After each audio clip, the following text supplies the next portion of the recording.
जैसे एक कहावत सुनते हैं ना कि नेकी कर और दरिया में डाल।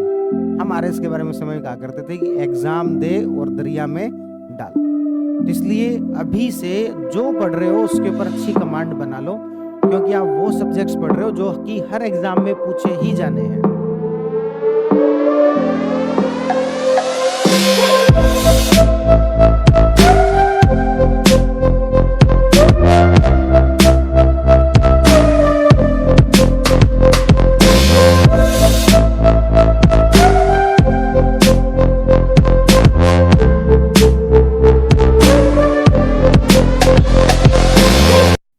कितने लोगों की ग्रेजुएशन कंप्लीट हो गई? आप लोगों की कंप्लीट हो गई?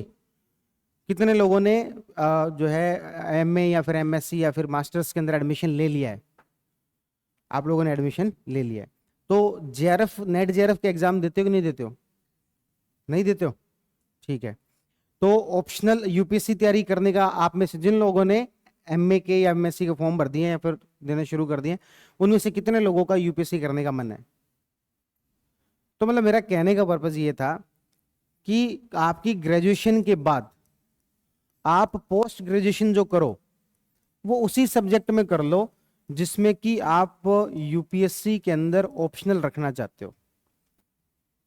यदि आपके पास में अभी तक पीजी करने का अभी तक आपने एडमिशन वगैरह नहीं लिए हैं, तो आप उसी सब्जेक्ट के अंदर एडमिशन लो, वही सब्जेक्ट से कर लो जिसमें कि आप ऑप्शनल रखना चाहते हो। उससे होगा क्या? ऑप्शनल रखने के लिए आपको इस सब्जेक्ट को बहुत डिटेल में पढ़ना पड़ेगा, अच्छे से पढ़ना पड़ेगा। और इसके चक्कर में आपका एक एग्जाम होता है नेट जेआरएफ का, नेट जेआरएफ का। उसके अंदर यदि किस्मत से बढ़िया तरीके से जेआरएफ के एग्जाम निकल जाए तो आपकी 5 साल तक ये जो बेरोजगारी वाला टैग है ना, ये कम से कम हट जाएगा। आपको कभी इस बात की चिंता नहीं होगी कि यार यूपीएससी में या फिर आरएस में सिलेक्शन नहीं हुआ तो फिर क्या होगा। मैं जब यहां पर तैयारी करने आया तो मेरे साथ में सबसे अच्छा यही हुआ, 2016 के एंड में मैं तैयारी करने आ गया था। मुझे पहला अटेम्प्ट देना था 2018, लगभग मेरे पास में 1.5 साल था पढ़ने के लिए। साल भर जो वो कोचिंग के अंदर पढ़े, 2017 के मिड के बाद से कोचिंग जाना मैंने कर दिया था बंद, कि अब सेल्फ स्टडी करेंगे, क्योंकि ज़्यादातर सब्जेक्ट हो भी गए थे, बेसिक बेसिक सब्जेक्ट जो वो हो भी गए थे, और जो भी छोटी मोटी चीज़ें बची है वो अब खुद से कर लेंगे। और इसी दौरान नवंबर 2017 के अंदर एग्जाम हुआ जेआरएफ का। इससे ठीक 2 महीने पहले तक, पूरे 2 महीने मैंने सिर्फ और सिर्फ एक ही सब्जेक्ट पढ़ा और वो था हिस्ट्री। और ये जेआरएफ एग्जाम बहुत आसानी से क्लियर हो गया। कट ऑफ उस समय में गई थी 200 नंबर और मेरे थे 222 नंबर, आराम से जेआरएफ क्लियर हो गई।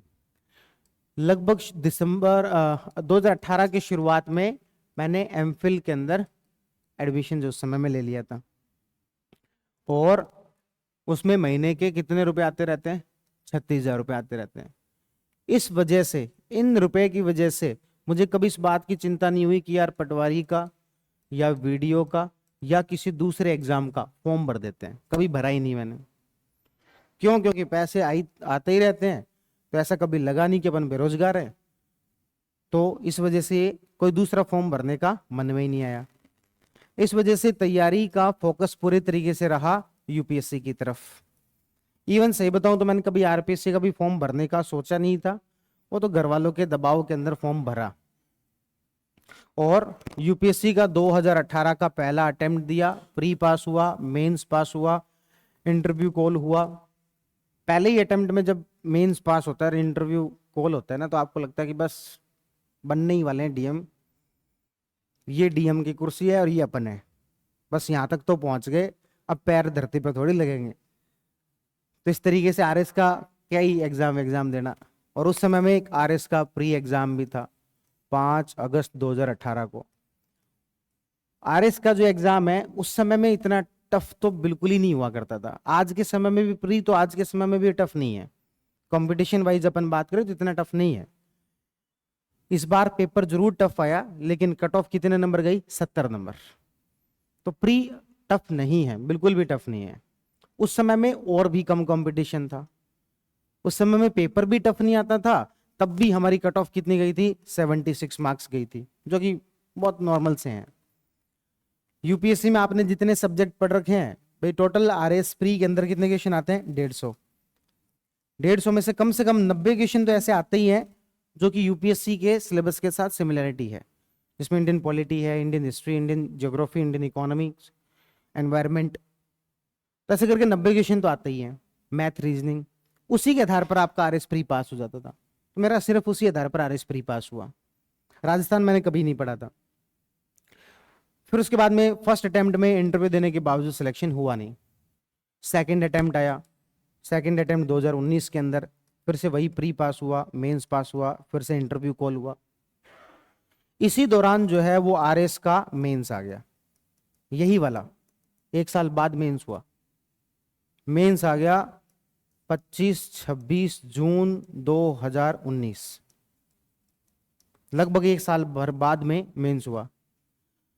इसमें आरएस के जो सब्जेक्ट थे यूपीएससी वाले मैंने उस समय में उठा के नहीं देखे, क्यों, क्योंकि मेरे अच्छे से तैयार थे, उधर उसकी तैयारी कर रहे थे। तो ये Indian history, geography, economy, polity, ये सब अच्छे से तैयार थे। तभी मैं बार बार कहता हूँ कि आप जब पढ़ रहे हो तो ढंग से पढ़ो, ताकि आप दूसरे भी एग्जाम देने हो ना तो कभी आपको ये ना हो कि यार ये दोबारा पढ़ने पड़ रहे हैं। इस समय में आरएस का एग्जाम आया तो सिर्फ आरएस कोर, आरएस के जो सब्जेक्ट्स हैं, Rajasthan history, polity, geography, ethics, पबैड, ये सब उठाए। जितना उस समय में लिमिटेड टाइम में पढ़ा जा सकता था उतने लिमिटेड टाइम के अंदर पढ़े, और मेंस क्लियर हो गया आरएस का। इधर से यूपीएससी का मेंस भी क्लियर हो गया। यूपीएससी का सेकंड टाइम फिर से इंटरव्यू कॉल हो गया। तो सेकंड टाइम में मेरे इंटरव्यू के नंबर के बाद में फाइनल मेरा स्कोर रहा 952 यूपीएससी में। कट ऑफ गई 952 पूरी, जितने नंबर उतने कट ऑफ। सीट्स लिमिटेड, तो मान लो कि भाई इस नंबर पर 4 लोग हैं, अब लेना है 2 लोगों को, तो कोई 2 को तो रखना पड़ेगा। उन 2 में नंबर आया अपना, जिनको रखा मतलब जिनको बाहर किया। तो बराबर नंबर होने के बावजूद रैंक लिस्ट से हुए बाहर। इधर से आरएस का मेंस भी क्लियर हो गया कि चलो कोई बात नहीं, इसका इंटरव्यू दे लेंगे, उधर नहीं हुआ कोई बात नहीं, इसका इंटरव्यू दे लेंगे। आरएस उस समय में, आजकल तो फिर भी थोड़ा फास्ट हो गई है, उस समय में हुआ करती थी पंचवर्षीय योजना, जिसके तहत एग्जाम चलता था 3-4 साल। देख लो ना, 5 अगस्त 2018 प्री हुआ, उस समय में मैं यूपीएससी का फर्स्ट अटेम्प्ट दे रहा था। 25-26 जून 2019 मेंस हुआ, उस समय में मैं यूपीएससी का सेकंड अटेम्प्ट दे रहा था। 1 जुलाई 2021 को इंटरव्यू हुआ, उस समय में मैं थर्ड अटेम्प्ट यूपीएससी का दे चुका था। तो पंचवर्षीय योजना हुआ करती थी। जैसे एक कहावत सुनते ना कि नेकी कर और दरिया में डाल, हम आरएस के बारे में उस समय में कहा करते थे कि एग्जाम दे और दरिया में डाल। एग्जाम दे दिया, भूल जाओ कब रिजल्ट आएगा, कब क्या होगा, आप तो अपना रेगुलर जिस भी चीज की तैयारी कर रहे थे उसमें वापस लग जाओ। अब नहीं होता, अब थोड़ा फास्ट हो गया। तो आरएस मेंस दिया, मतलब सेकंड अटेम्प्ट में नहीं हुआ, फिर थर्ड अटेम्प्ट दिया यूपीएससी का, और फिर से लगातार तीसरी बार फिर से इंटरव्यू कॉल। और फिर जो वो इंटरव्यू के अंदर, अच्छा हाँ, तब तक थर्ड अटेम्प्ट का इधर कोरोना आ गया था, कोरोना की वजह से सारी चीजें डिले हो गई थी, वरना 2020 में रिजल्ट आ जाता। यूपीएससी भी थोड़ा डिले हुआ था, आरएस भी थोड़ा डिले हुआ था। तब तक जो मेरा आरएस के अंदर रिजल्ट आ चुका था। रिजल्ट आया तो आरएस में रैंक आई 159। मुझे लगा बहुत बढ़िया रैंक आ गई, क्योंकि अपन ने तैयारी नहीं की, ये तो बाई प्रोडक्ट था, बढ़िया रैंक आ गई। लेकिन जिस दिन मार्क्स आए उस दिन मुझे दुख हुआ, क्योंकि मेरे रिटर्न में तो बहुत अच्छे नंबर थे, 413 नंबर थे मेरे रिटर्न में 800 में से आरएस के अंदर, जो कि टॉप 20 जो कैंडिडेट है टॉप 20 के अंदर रैंक आए, ऐसे नंबर थे, ये मार्क्स थे। इंटरव्यू में इन्होंने मुझे नंबर दिए 48, जबकि यूपीएससी में इससे पहले इस वाले अटेम्प्ट में मेरे नंबर आ चुके थे 190, यानी कि इधर 70-75% नंबर आते रहते थे, हर बार इतने ही आए इंटरव्यू में। आरपीएससी में नंबर दे के छोड़ दिए 48। तो मुझे लगा कि यार रैंक अपनी तो टॉप 20 में आनी चाहिए थी, पर थर्ड अटेम्प्ट क्या रिजल्ट आ चुका था, आरटीएस के अंदर सिलेक्शन हो चुका था, और उसके बाद से फिर मैंने तीसरा अटेम्प्ट दिया यूपीएससी वाला। और जब एक बार सिलेक्शन हो गया, सर्विस वगैरह में चले गए, इधर पढ़ाने लग गए, उसके बाद में पढ़ाई ढंग से की नहीं फिर। तो कुल मिला के कहने का मतलब ये है कि एक चीज की तैयारी ढंग से पकड़ के कर रहे थे कि यूपीएससी की, उसका फायदा बाकी सब जगह मिलता रहा। उसका नेट जेआरएफ का एग्जाम दिया तो वहां पर फायदा मिल गया। अच्छा, इसी दौरान एक और एग्जाम होता है, सीएपीएफ का एग्जाम होता है, सेंट्रल आर्म्ड पुलिस फोर्स। उसका मैंने एग्जाम दिया, वो भी यूपीएससी कंडक्ट करवाती है। उसमें एक पोस्ट होती है असिस्टेंट कमांडेंट, अच्छी पोस्ट होती है। वो भी जो है वो एग्जाम दिया, वो भी बहुत आसानी से क्लियर हो गया। तो इस तरीके से देखा कि ज्यादातर जो एग्जाम है ना, उन सब के अंदर 70-80% चीजें बेसिक्स हैं, सेम है, एक जैसी ही होती हैं। यदि आपने ठीक तरीके से तैयारी कर ली तो आपके सारे एग्जाम क्लियर होंगे, और यदि नहीं की तो कोई सा भी नहीं होगा। और ठीक तरीके से तैयारी कर ली तो सारे एग्जाम क्लियर हो। आप बहुत सारे ऐसे कैंडिडेट से मिलेंगे जिन्होंने कोई 10-10 एग्जाम क्लियर कर रखे हैं। आपको लगेगा यार इन्हीं का हर एग्जाम में सिलेक्शन कैसे होता है? इसलिए होता है क्योंकि 80% चीजें कम से कम ऐसी होंगी सिलेबस के अंदर जो कि सेम ही हैं। भाई ये मुझे नहीं लगता कि Indian polity, history, geography, economy और आपके साइंस एंड टेक और एनवायरनमेंट, ये कोई सा भी एग्जाम होगा अच्छी पोस्ट का जिसमें ये नहीं है। ये सारे में ही है, और ये कम से कम भी 60-70% सिलेबस को कवर करता है लगभग हर एग्जाम का। कोई सा भी एग्जाम आप उठा के देख लो।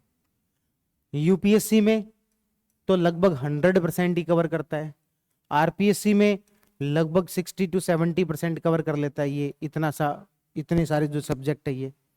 और मान लो कोई एसआई की तैयारी कर रहा है तो इसमें एक हिंदी वाला पेपर छोड़ दो तो जो पहला 200 नंबर का पेपर है उसमें कम से कम 60-70% कवर करता है। कोई दूसरा एग्जाम लगा लो आप, लगभग सीएपीएफ के अंदर 100% यही आता है। हर एग्जाम के अंदर यही तो चीजें पूछी जा रही है। या फिर इसमें थोड़ा सा और यदि अपन मेहनत कर लें, मैं 3 सब्जेक्ट और जोड़ देता हूं, मैथ, रीजनिंग, हिंदी और इंग्लिश। अब तो आपके 90% सिलेबस कवर हो गया हर एग्जाम का। ये 4 सब्जेक्ट और जोड़ दो तो ऑब्जेक्टिव एग्जाम आपका कोई रुकेगा ही नहीं। यदि आपने इतने ये सारे सब्जेक्ट पढ़ रखे हैं तो कोई सा ही एग्जाम दे लेना, क्योंकि हर एग्जाम में लगभग चीजें यही है। तो इसलिए अभी से जो पढ़ रहे हो उसके ऊपर अच्छी कमांड बना लो, क्योंकि आप वो सब्जेक्ट्स पढ़ रहे हो जो कि हर एग्जाम में पूछे ही जाने हैं,